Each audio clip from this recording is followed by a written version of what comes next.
Hello, ladies and gentlemen. Welcome to another live stream Tuesday. And I guess that hero video I cut off a little bit earlier, usually, because it said exclusively for patrons, but of course exclusively as well for live stream viewers. And this is a live stream on a Tuesday night, and as you could probably tell, I'm still doing my watching of the World Cup and fitting in the live streams when and where I can.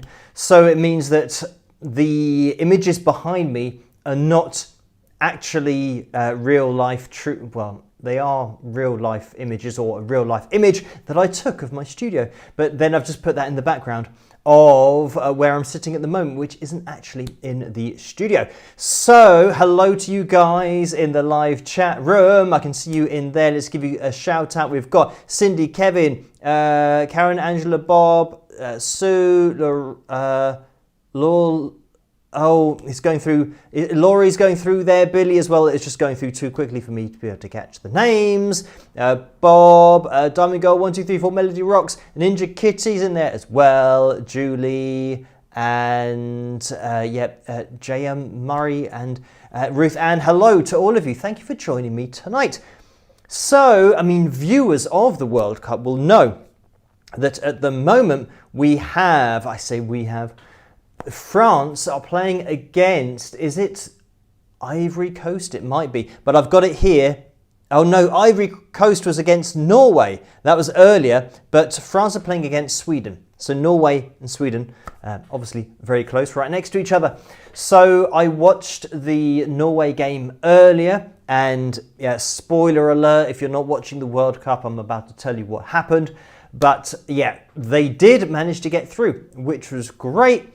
And it seems like in the World Cup at the moment, teams that shouldn't really be getting through, I mean, not that this is the case for Norway, but teams that shouldn't really be getting through or aren't the favourites are getting through, which, yeah, it is great. And England is still in the World Cup. We have our game tomorrow. So, yeah, that doesn't fall on a live stream day, so that's good. But yeah, it just means that the France and Sweden game, I got it on my phone at the moment. It's 50 minutes gone, and spoiler alert again, it's 1-0 to France. So yeah, I thought that I would do this live stream, try and fit one in, because I know that there are a couple of games on Saturday, and I think there's going to be another game or two on Tuesday, because now the competition is starting to wrap up, because we're down to the last 32 teams, and yeah, next week it'll be down to the last 16 teams. So if England manage to get through to the next round, then it's going to be quite important to watch. So I don't have the ability to watch the live football while doing a live stream. I haven't got like another spare monitor or anything, but I can at least look at it on my phone. So I can see what's, just on Google it says 51 minutes gone, and yeah, still 1-0 to France. So I'll occasionally pop over there, have a look on the phone, but I thought I would at least do a live stream, because I don't know when I'll be able to fit these in when the World Cup is on, because, knowing how it seems like they are mostly happening on a Tuesday and a Thursday. So I know that there's an occasional game now as we're getting to the end of the competition on maybe a Wednesday, and the third place playoff, I think they have on a Saturday, and the finals on a Sunday. So yeah, we are doing a live stream tonight just to meet in this live place. But I have been making my videos, of course, uploading those, and the last video that we had was an interesting one, but we'll get into that once we've got our normal stuff up on screen, such as the names of my patrons, because they make this all possible in the first place. So thank you guys for all of your support. You know who you are, and all the people at the bottom of the screen make this live stream possible. I usually say that when I'm in the studio, but they make this possible because I've been able to get a MacBook Pro and been able to get the connections that I need. And in order to do this on a laptop, it means that you need to expand the 2 ports that you get on a MacBook Pro.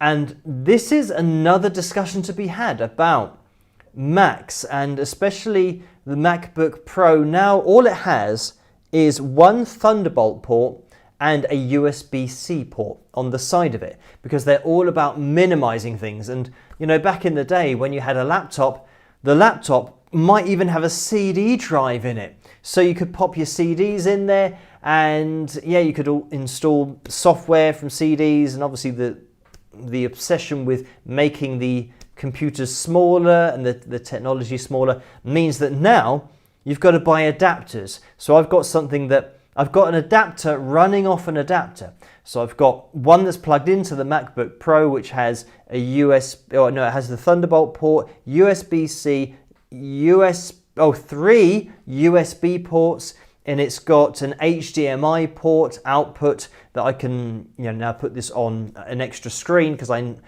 to live stream I need an extra screen to look at everything that I'm doing, especially when I'm doing it from the laptop. But then from one of the USB ports I've got another adapter running away from it, which has like the mouse, which helps me to keep things organized, and I've also got a keyboard there which I haven't plugged in because I'm using the laptop keyboard.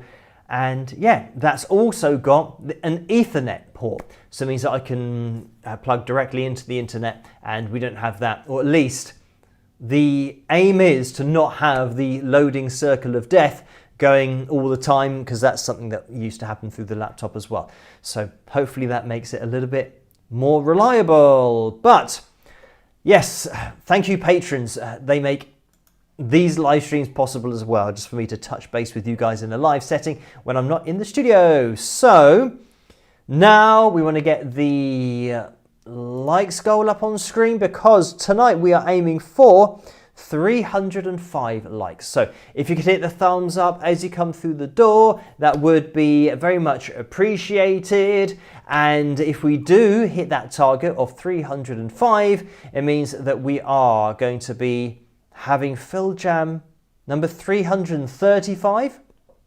So let me get the like comment up on the screen. We'll see where we are. We are at 161 likes so far.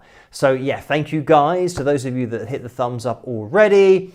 And yeah, we will bust out the guitar, bust out the Mugabe, and yeah, have a look at Phil Jam backing track number 335.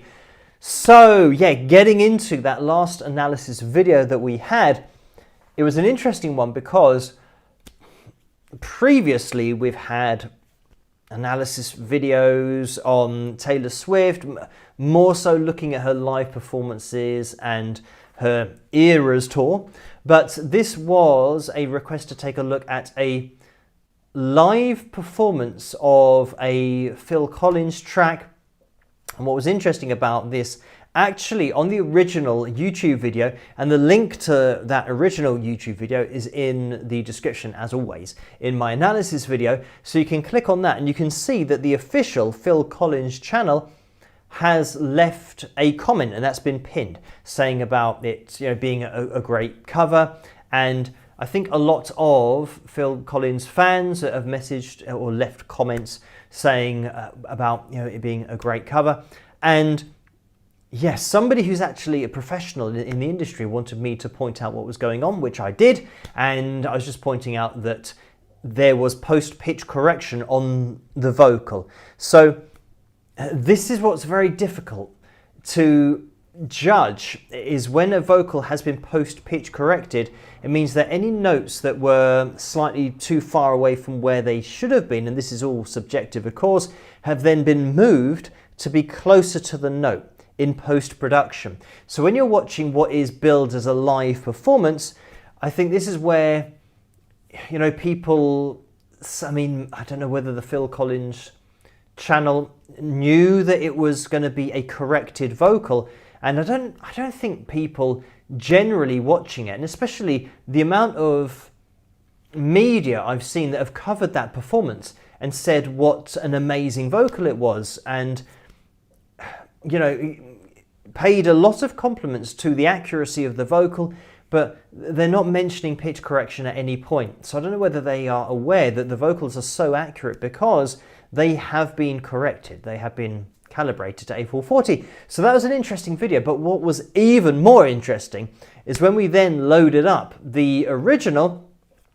Now, that was recorded in 2005, I believe, and that was very heavily tuned.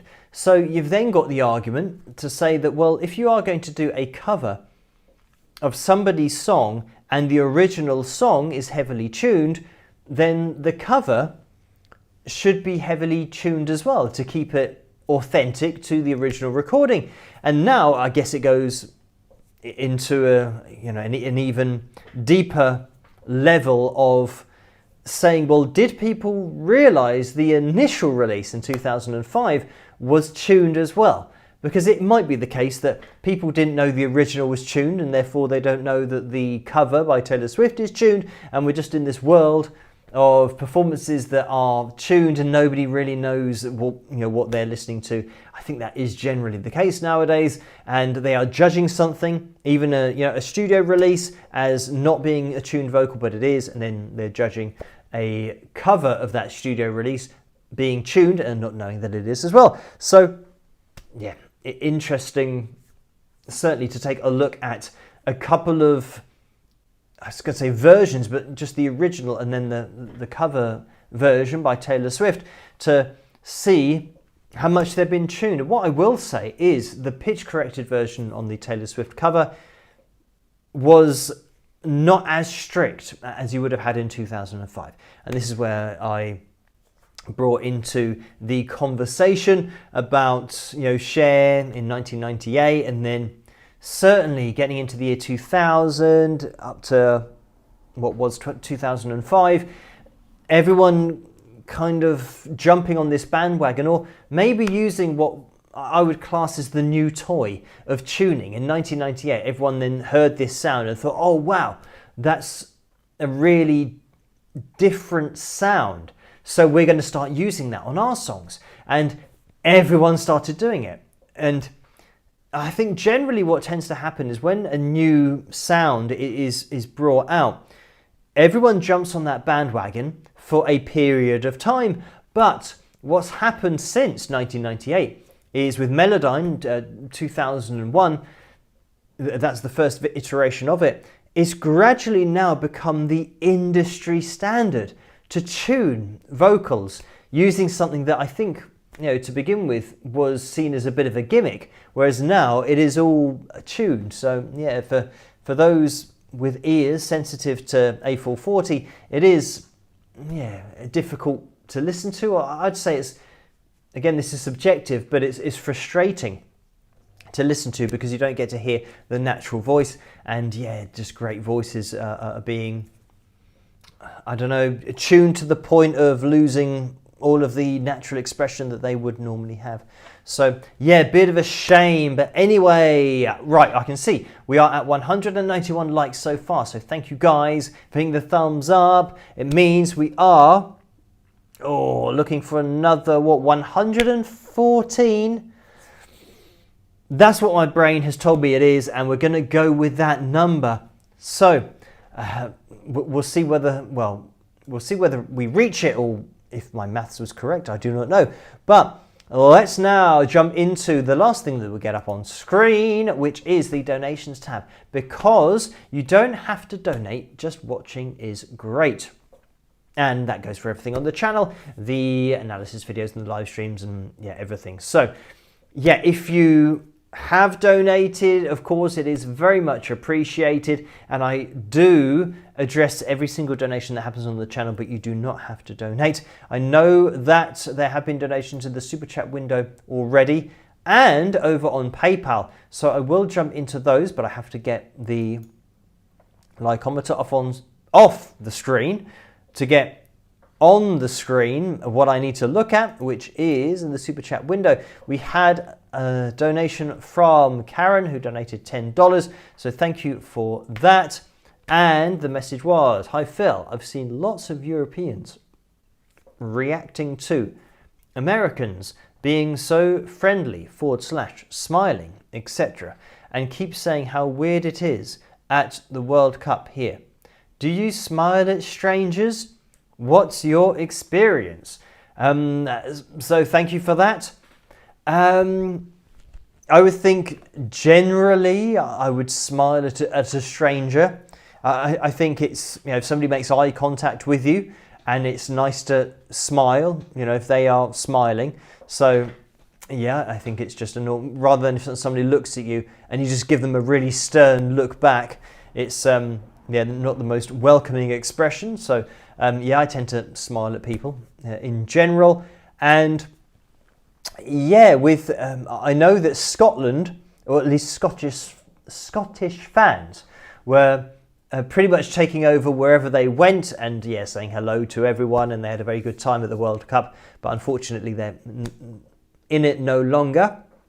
But with Americans being so friendly and smiling, I think it's, I don't know, generally something that in England we are kind of like that anyway, but there might be other countries that might not be as welcoming, and then a surprise that people are actually welcoming. So it's, I know it's been a tournament that has been very well received by the hosts, and that there isn't too much of the rivalry going on, even though I know that people supporting at home probably are very much behind the teams that they're supporting. But when looking at the crowds, you often see like in one section of the crowd, you'd have the opposition fans kind of dotted in and around. So it means that they're celebrating together, kind of, but not really, because you will have people who aren't celebrating, who are just obviously very disappointed. But it seems like everyone's mixing and mingling, which can only be a good thing.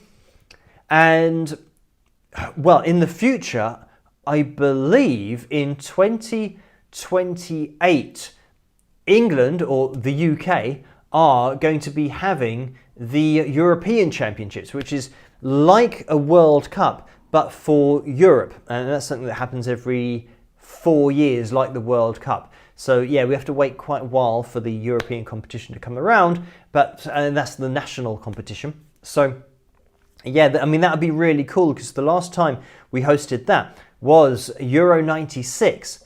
And that was really cool, and very much a party atmosphere for the duration of that tournament here in the UK. And England did quite well the last time we hosted it, but unfortunately, didn't quite get to the final. Didn't, I guess it's always the case, didn't perform as we would have hoped that they would have performed. But we had a few good games, and we beat the Netherlands 4-1, I think, which was, really cool. And that's just in the group stage. So, we'll look forward to that in 2028. Now, whether in 2028 the European Championship or the Euros will clash with live streams, who knows? But I guess until then, we've got another 2 years of live streaming. So it's just going to be until the World Cup is over. And then, we'll see what happens in 2 years' time. So anyway, thank you for that, Karen. And Paul donated $5. So thank you for that. And the message is, let's have fun tonight, all y'all. Please spike the likes. We need a Phil Jam. Peace, love, and rock. So thank you for that, Paul. In order to have a Phil Jam, we've got to hit that target of 305 likes for tonight. So we'll keep an eye on the likeometer when we look at it, because the number of likes is still under stream settings. So I have to keep on changing my screens in order for us to see it. But let's bring it back on screen. And we are at 211, which means we are within 100. So we need less than 100 people to get involved before the end of the live stream. And we'll bust out the guitar. Let's see what's going on in the football tonight. And spoiler alert, there has been another goal, and it seems like France are 2-0 up. So Sweden are up against it. I think probably France are the favourites for that particular game. So that'd be a shame for Sweden, but who knows what can happen. I'm very much looking forward to tomorrow's game. That's going to be England, and it's against DR Congo, I do believe. Let me just check that it is, yep, tomorrow, and yeah, it's not one of the late kickoffs. So yeah, we're going to be having a late afternoon, early evening kickoff tomorrow. England against DR Congo, and I think DR Congo are one of those teams that it might be their first World Cup, or that they're not usually involved. This year's World Cup, or this World Cup, has included a lot more teams than it normally does, and they've kind of changed the format of it. So it means that now we're getting teams that are progressing that might not have been in the World Cup before, and yeah, it's going to be interesting tomorrow. Fingers crossed England can win. I know that every team in the World Cup, from what we've seen, that there can always be upsets, but we're hoping that we can get through to the last 16, which it will be, which is, I think, where the World Cup used to go straight to after the group stage. It went group stage, then last 16, but now it's group stage, last 32, and then last 16. So yeah, getting to the last 16 would be good. And as for who we're potentially playing next, I'm not sure. I'll have to kind of look into it and see on the table. I might actually get this now, because now I'm thinking about it, I kind of want to know, if we do win, who we will potentially be playing. So let me scroll down here. And right, here we go. It's either going to be Mexico or Ecuador.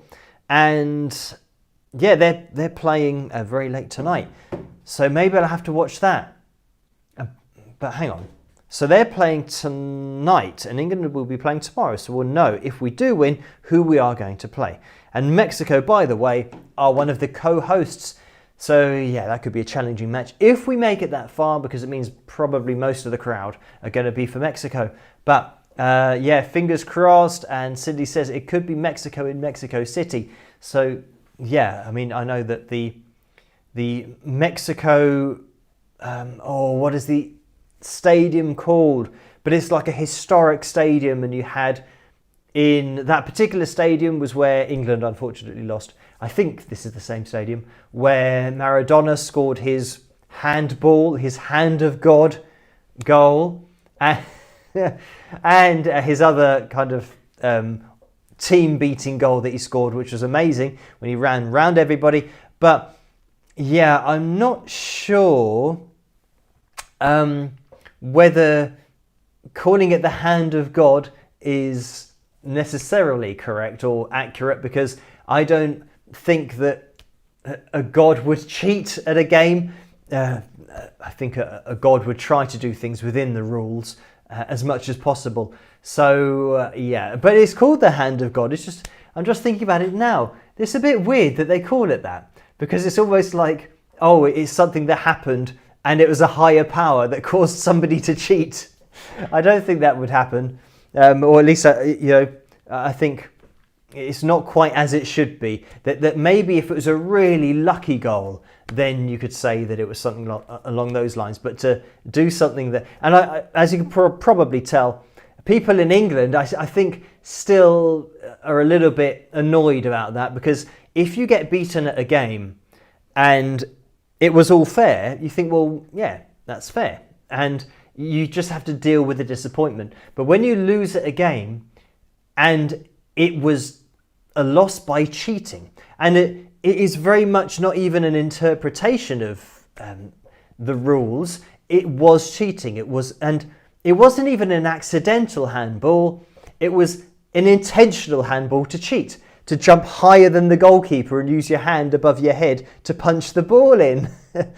So yeah, but there we have it. I think if England were to do that and somebody would cheat, I think back in England, I don't know, it would be probably frowned upon that you've had to go to those levels, because, I mean, we've only recently, I'd say, got into the whole diving thing, and we thought, well, we're losing matches because we're not going down when we've been fouled, because the referee's not giving it anymore. And that tends to be something that happens now, that if you're fouled, for example, you knock it past a player, the player kicks you and you keep running, you don't get a foul. But if you knock it past a player and you get kicked and then you go down, you fall over, you then get a free kick. So it's like you now have to play the game in exactly the same way as the other teams who were kind of diving a lot. You now have to do the same thing. So yeah, we've had to start playing that game, unfortunately, but yeah, we took a very long time to get into all that. And all you've got to do is watch some of the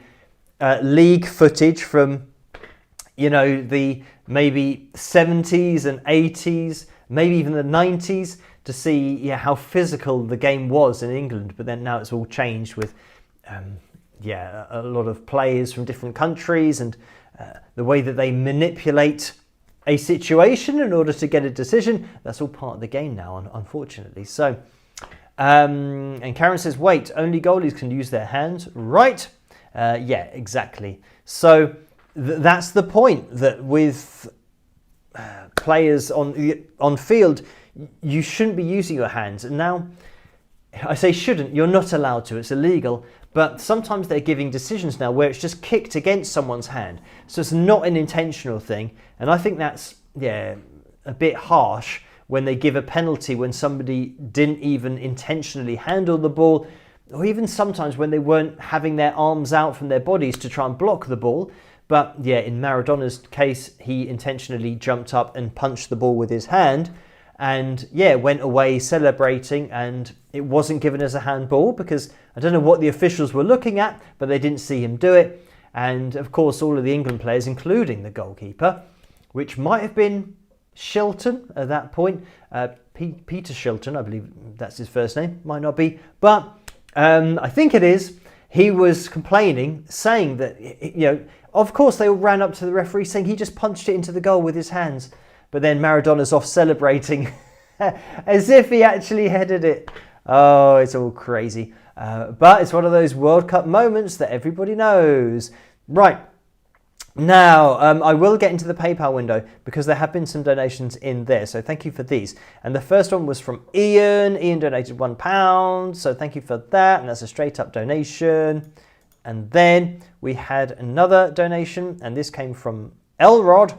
And Elrod donated £6, so thank you for that. And that was a straight up donation as well. Kevin donated £4, so thank you for that, Kevin. And that's another straight up donation on PayPal. And there's a £10 donation from Karen in there as well, so thank you for that.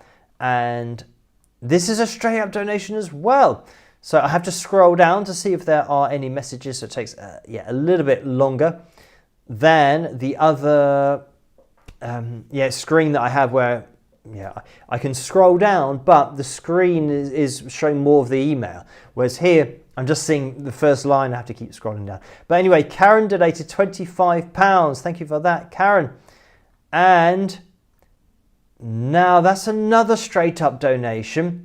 Usually there's a message or two, so I'll see. Okay, Karen's donated £5.70, and there is a message with this one, and it says, "Hi Phil, great to see you back on the live stream. Just for fun, if you were a famous football player, what attributes would you like to be known for, and why? Glad you chose the music route. Cheers, Karen." So thank you for that. Now, the things that I was known for as a football player were speed, like pace, we call it here, where you're very fast at running, meaning that it's quite a big advantage, especially if the opponents have a high defensive line, because it means if you can get someone who's good at playing the ball over the top to run onto, then generally I'll be able to beat most other players to that ball, the defenders basically, and then I'd be through on goal. And I'd like to think that I was quite good at scoring, putting actually the point of the game, which is putting the ball in the goal. But when I was at Cookham, I played for Cookham Dean, and I used to play for the adult team, but when I was, I think, 15 or 16, so they had the adult first team, adult reserves, and then we had, I think, like the under 16s, it might have been then, and under 15s. But it meant that I was training a couple of times a week, and I had 2 games on a Saturday, and then no, I had 2 games a weekend. So I had a game on the Saturday and then a game on the Sunday, and the Saturday game was always the adults football, and then the Sunday was always kind of the under 16s. But in that club at training, because we train with the adult teams as well, my nickname was Phil the Pace Henley.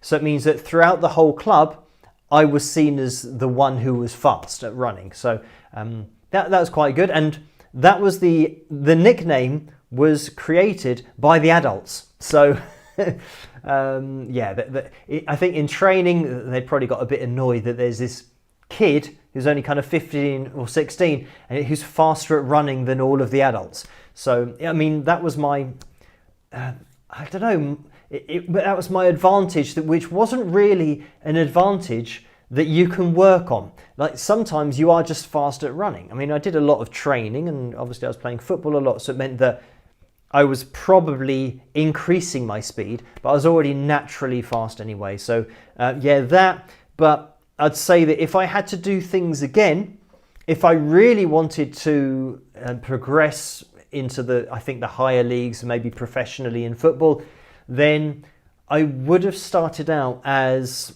a defender, maybe a right back or a left back, so that I could run up and down the line.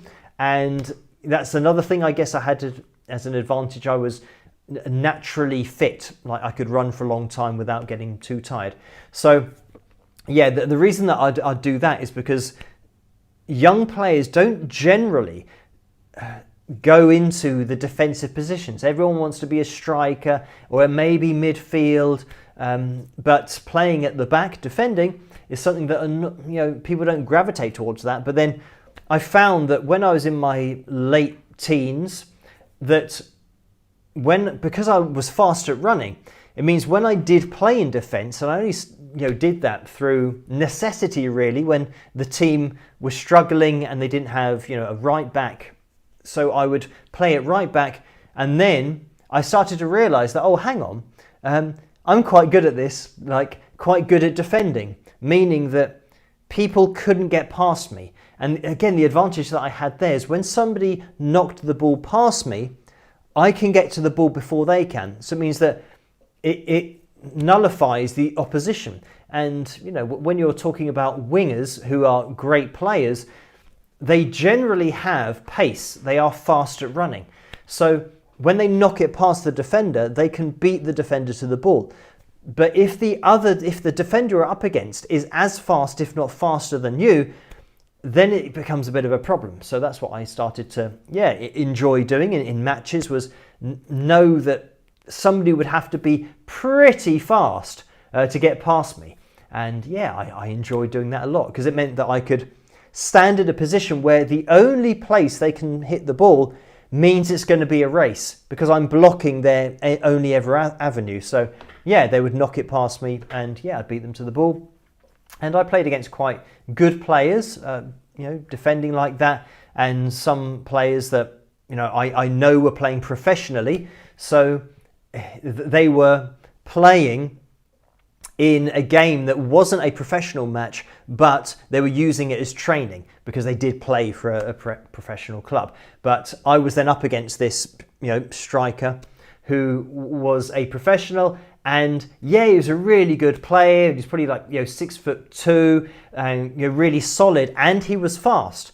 But the problem that he had was that I was fast as well. So I think he was used to knocking it past players and then getting to it first. But then when he couldn't do that, he started to get a bit annoyed, and called me various words because of the frustration. But I think that's just part of the game, and this is why I think ultimately I thought, well, I enjoy doing music more, and I'm not really into the seriousness of calling people names, and or the potential violence that then comes with the higher levels of football. So I thought, I'm quite happy just playing my guitar.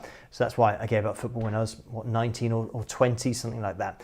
Anyway, thank you for that donation, Karen. And Cindy has donated £25. Thank you for that, Cindy.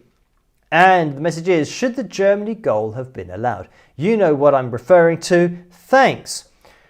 So now when that happened, and before the decision was given, I thought they're going to give this as a foul.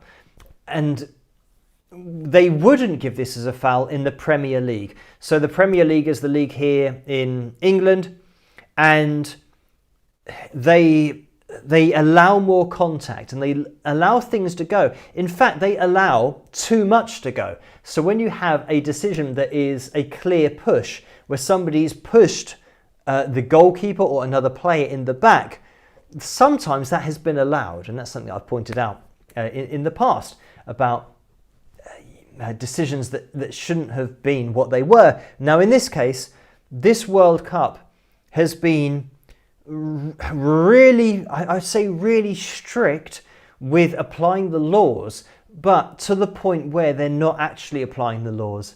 So, for example, if you've got a goalkeeper, and goalkeepers for whatever reason seem to get more decisions, so they are seen as different to other players, but they're not. In the rules of the game, there's no allocation for goalkeepers to be treated differently.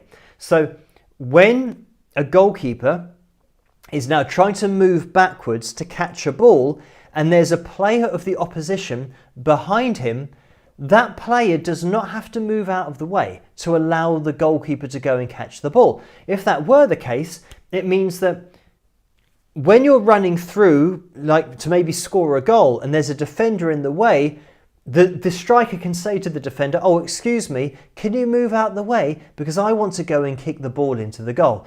Of course, the opponent's not going to move out the way because they're just in that space. So when the goalkeeper couldn't move backwards because there was another player there and he fell to the ground, the goalkeeper fell to the ground and then tried to get up and save it but couldn't make it back up in time.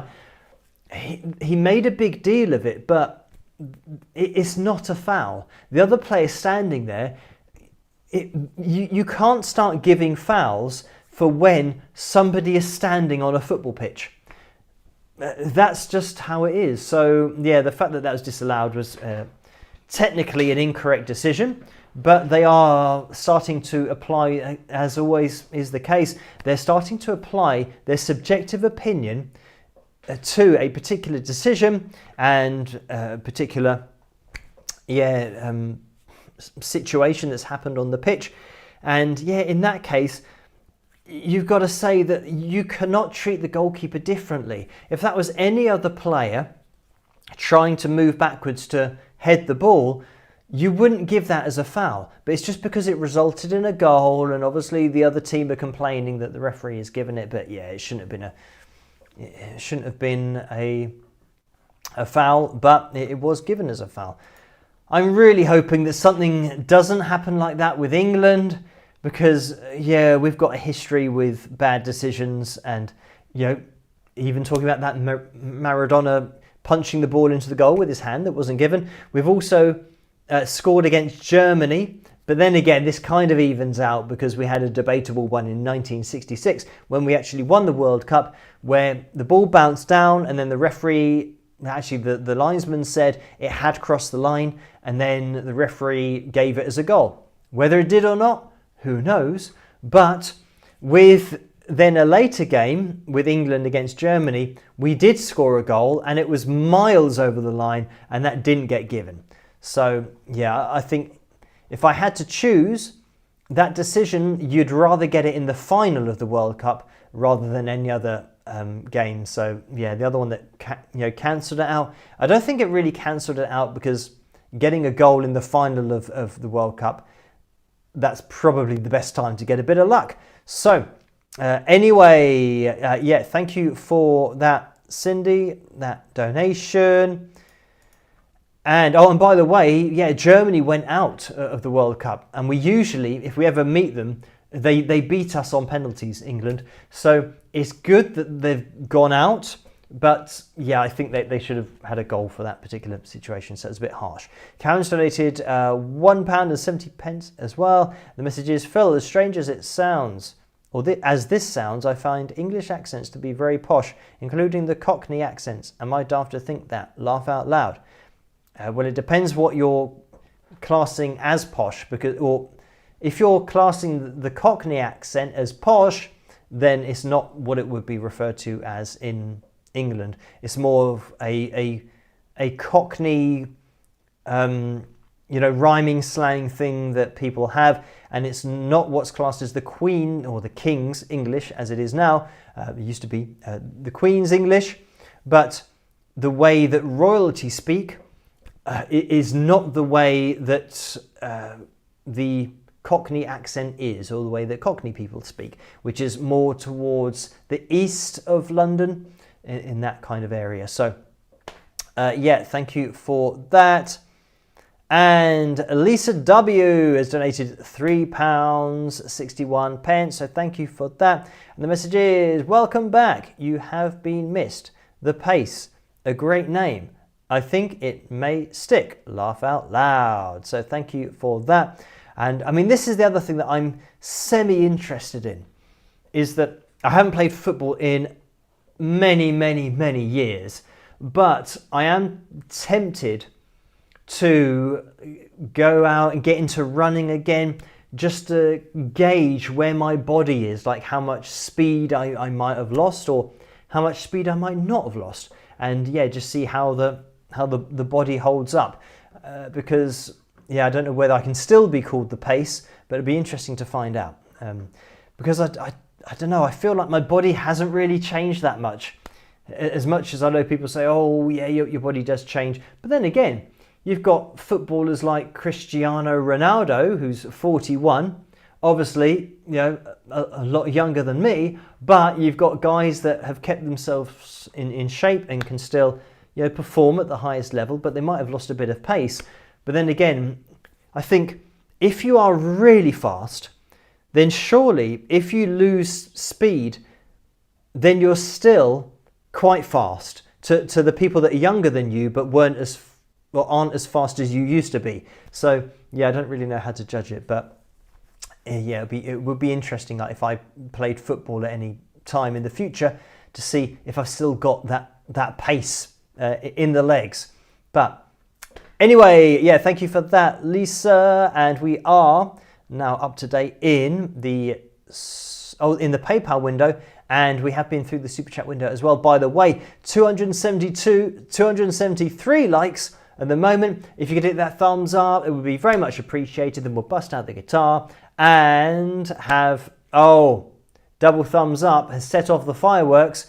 We will have the Phil Jam number 335 if we hit that target. So just 32 people to go. We'll have a look in that live chat room to see if anybody does turn up. So PM1123 says the body does not hold up well. Just saying. So, but then again, it depends, because I know that a lot of people, when they get older, they as my dad said to me, you wait till you get into your 30s, because then you'll start to have, a bit of a belly, like a beer gut kind of thing, even though I don't drink alcohol, and, you'll be overweight and this kind of thing, like it just happens to everyone. And then it didn't happen to me.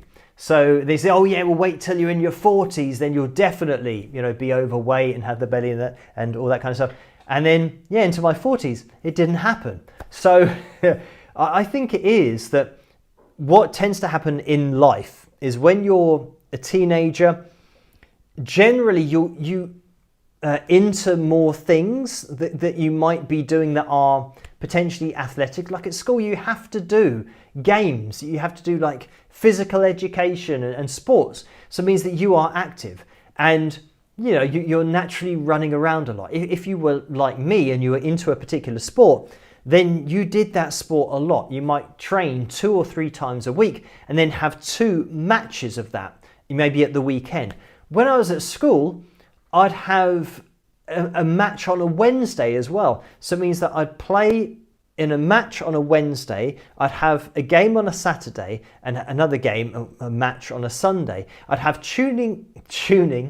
I'd have training on a Tuesday And training on a Thursday, and this is all football now.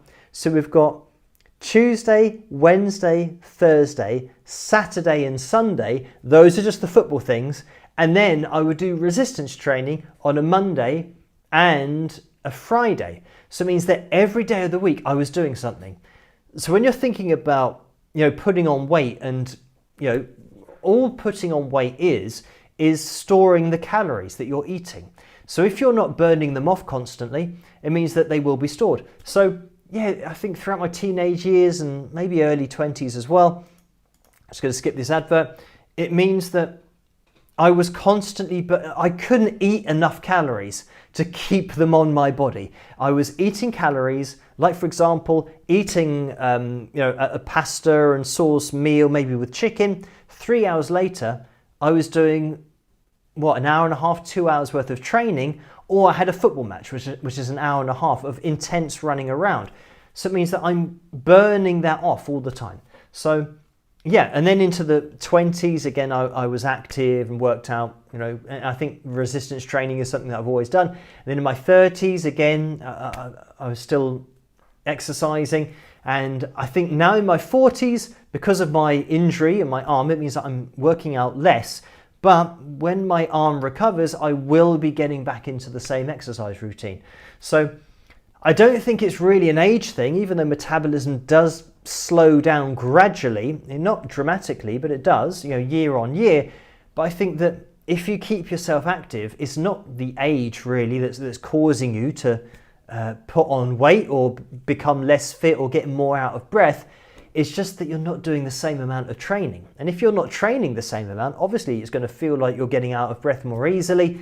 And all you have to do is, just train your body to then adapt in order to be able to do more exercise. But I found so far, touch wood, in my 40s now and approaching my mid 40s, I haven't felt anything that's significantly different when I'm exercising. It's always felt hard work. And it still feels like hard work. So that's something that I know that people say, when you're a teenager, running is easy and exercising is easy. But I always found like it was difficult.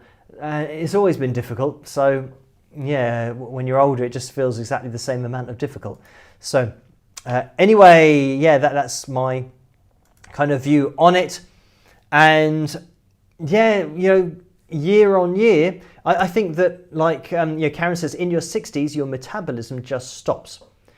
Again, that's not technically true. Your metabolism always has to keep going in order for you to be alive.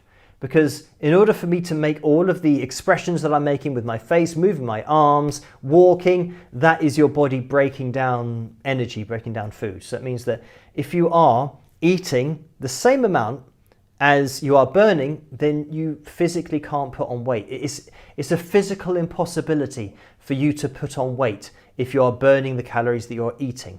If you burn more calories than you're eating, then you lose weight. If you take on more calories than you burn off, those extra calories get stored somewhere. And that's just the way the body works.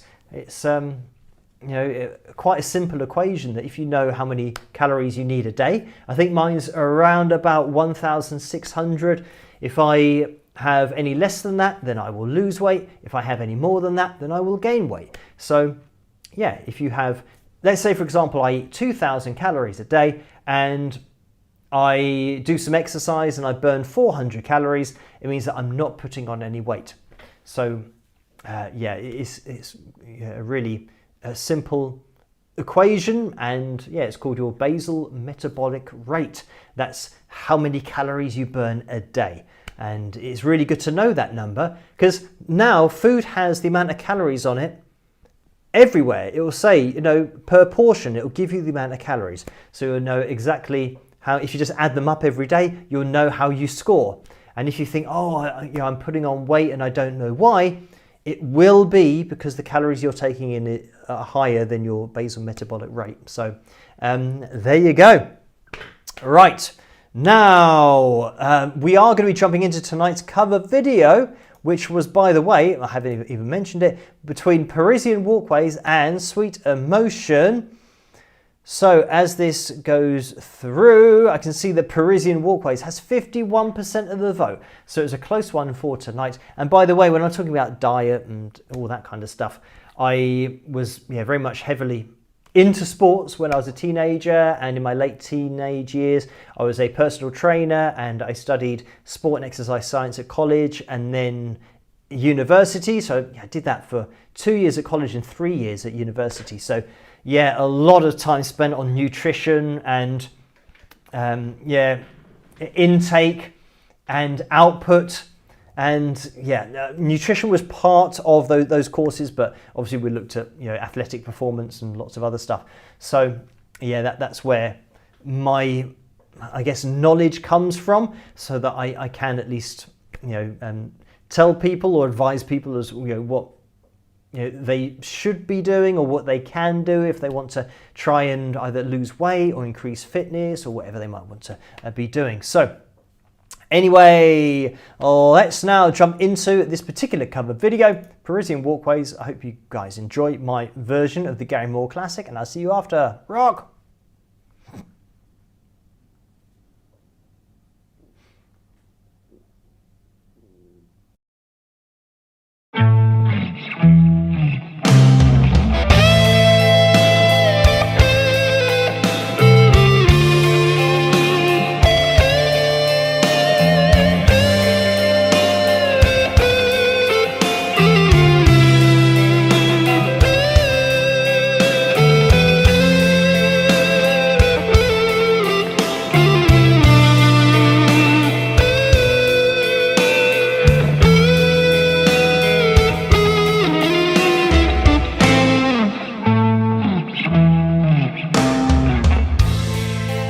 I remember Paris, 49, the Champs-Élysées, Saint-Michel and old Beaujolais wine. And I recall that you were mine on those Parisian days.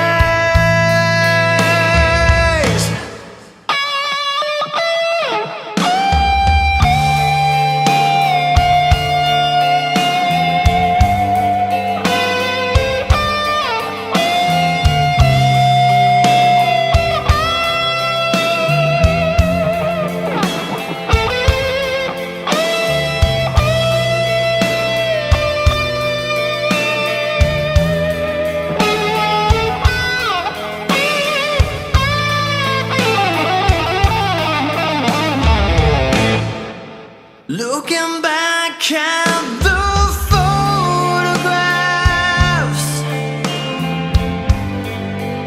those summer days spent outside corner cafes. Ooh, I could write you paragraphs about my old Parisian days.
And there we have it. That was, look at this guitar disappearing. That was my version of Parisian Walkways by Gary Moore. So I hope you guys enjoyed that. Now the reason that I have this magical disappearing guitar, I wonder if I put my hand up here, whether it now appears a little bit more.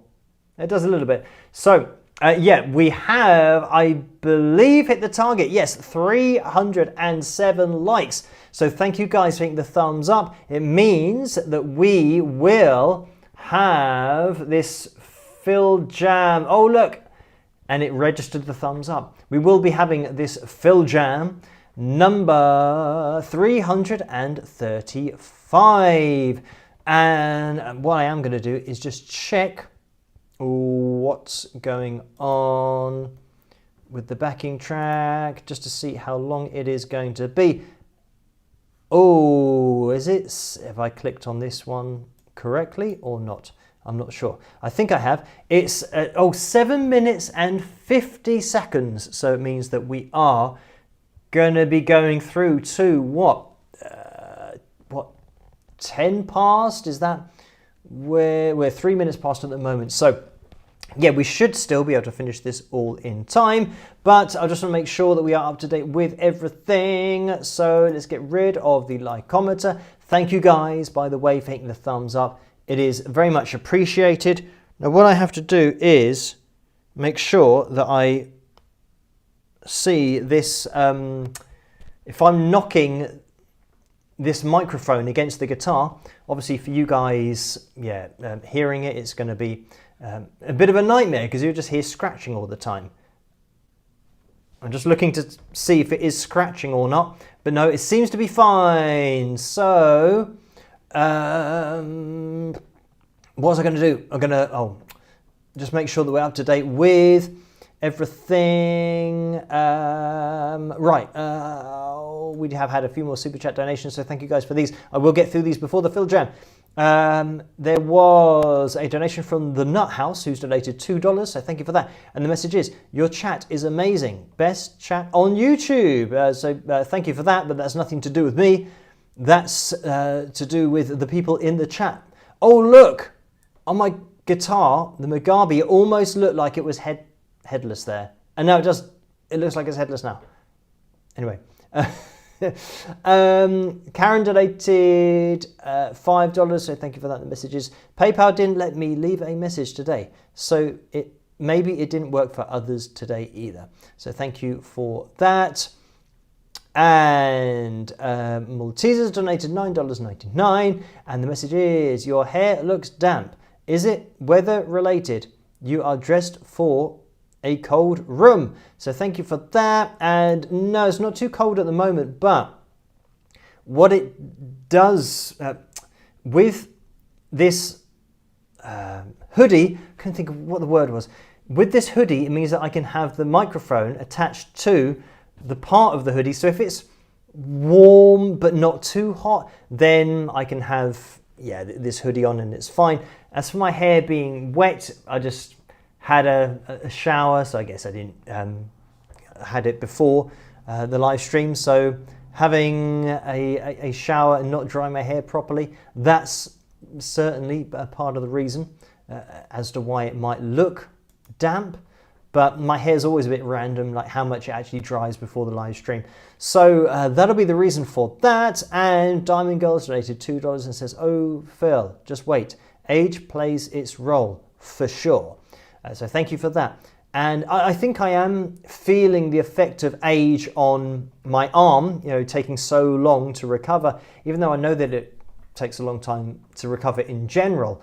But yeah, certainly looking forward to it being back to what I'd consider normal, and then I will be able to tell. And I know I am mentally prepared for the fact that I won't be able to put on the same kind of muscle mass as I get older, but I'm hoping that that's still not going to be for maybe another 7 years, something like that. I think once you start getting to 50 and over 50, that's when everything kind of hormones start to reduce or reduce more. So then you'd have to just accept that you're not going to be able to build muscle. But I've never really been into building huge muscles. I've just always been into building muscle for a job, or for a reason, for being efficient, so your body moves more efficiently and you can shift weight more efficiently and effectively. So it's never about I want to get huge muscles. It's about I want to be more efficient, so that if I do run up some stairs or go for a run, then my body can deal with that because it's had the resistance training to deal with it. So I think there's some people that work out purely for the look, whereas there's got to be some kind of application of the strength for kind of what you do on a day-to-day basis. So that's what I think anyway, or at least that's my view. So I'm not too worried about it as I get older, that I won't be able to put on a load of muscle mass. Anyway, let's now jump into this, which is dreamy and mystic rock ballad backing track in E minor. And this is from Q Jam Tracks on YouTube. And as for tuning, we're kind of okay. But as for the levels, I'm listening to this through a laptop, and it's usually an absolute nightmare. But we will have a listen to this, and hopefully you can hear me. And we will see if the guitar... Oh, that's not a very good start, because I can't hear the guitar at all. And let me put this there. So no idea. Oh, I know what's happened. Oh, this is going to take some organising. So, what can I put on the screen while I am organising this? I'll tell you what I'm going to do. I'm going to put on the thing when there's a problem on TV, or at least there used to be. And let me see if this works. So, you can still hear me now. So I'm going to get rid of this. What happens if I turn off? Okay, if I turn off the camera, then you can't hear or see anything. So let me get this on screen, and I'll be back in, I predict, 15 seconds.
And we are back. So, can you hear me and see me? So what happened was, we can hear this, hopefully. So what happened was, the laptop was low on battery before I started the live stream. So I plugged it in and unplugged the guitar, not the interface, but the Line 6 mini pod XT unit I've got, which is between the interface and the guitar, meaning that the signal from the guitar wasn't getting to the interface. So anyway, let's now jump into this after that little bit of time that went waiting. Right, let's have a listen to this. Dreamy and mystic rock ballad backing track in E minor. Listening to it out of a laptop. Hope you can hear this, and let's see what happens.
Cool.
Wow, we've still got a few minutes left.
to finish.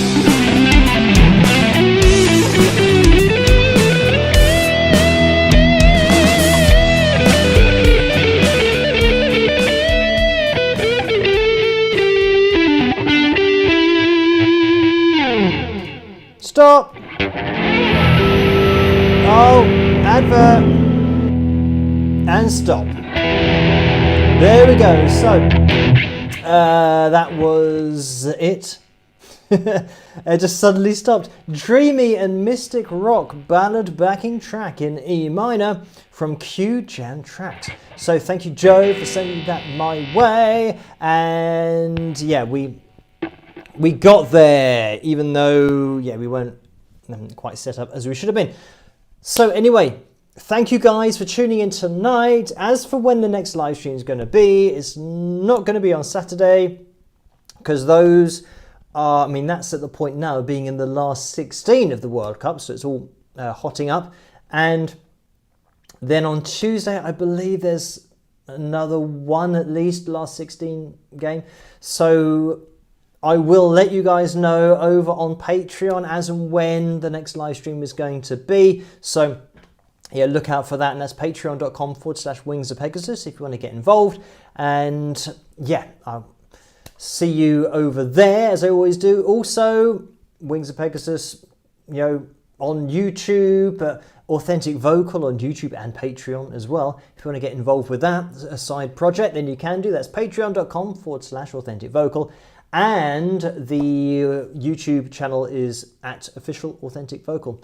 But yeah, no more time to talk about anything like that. So thank you guys for tuning in tonight. I am going to be here with a video tomorrow night, so look out for that. As always, the videos still are going to be coming thick and fast on a Wednesday, a Friday and a Sunday. So look out for that.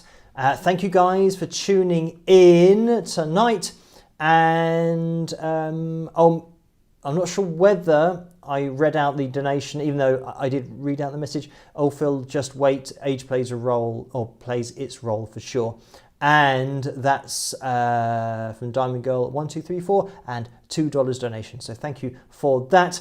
And I will just have a quick check down here to make sure we're up to date with everything on PayPal, and we are. So yeah, thank you guys for tuning in tonight. I'll see you at tomorrow night's video, and as I always say, try to stay as safe and as sane as possible in this crazy world in which we live. Have a fantastic rest of your week, and yeah, if you're watching the World Cup like me, enjoy it, and maybe bust out some treats, and hopefully, fingers crossed, England will win tomorrow. We will see. But yeah, I'll see you at tomorrow night's video. So I'll catch you guys then. Rock!